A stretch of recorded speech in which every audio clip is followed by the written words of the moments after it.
Dans l'appartement de cette jeune réfugiée, là où jouent ses enfants, coquerets et souris élisent régulièrement domicile. I saw a guy came in here, he came to exterminate 4 roaches.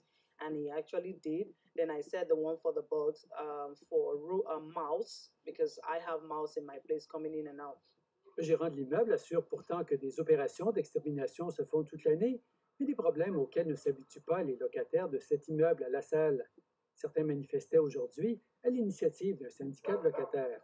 J'aimerais qu'on change au moins, qu'on s'occupe de tout ça pour qu'il y ait un changement, pour qu'on ne souffle pas dans l'appartement. Et puis, à des moments aussi, il y a des infestations, des cafards ou des punaises de lit.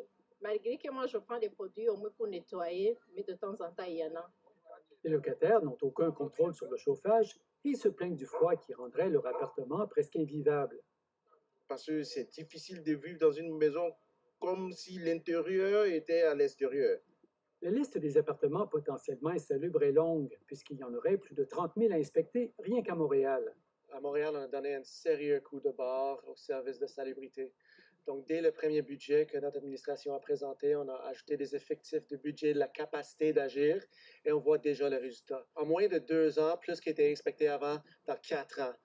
Plusieurs propriétaires choisissent malgré tout d'ignorer les avis de non-conformité de la municipalité, mais la ville peut prendre de grands moyens. On peut faire les travaux en lieu pour le propriétaire puis les facturer par la suite si on juge que c'est nécessaire d'agir rapidement.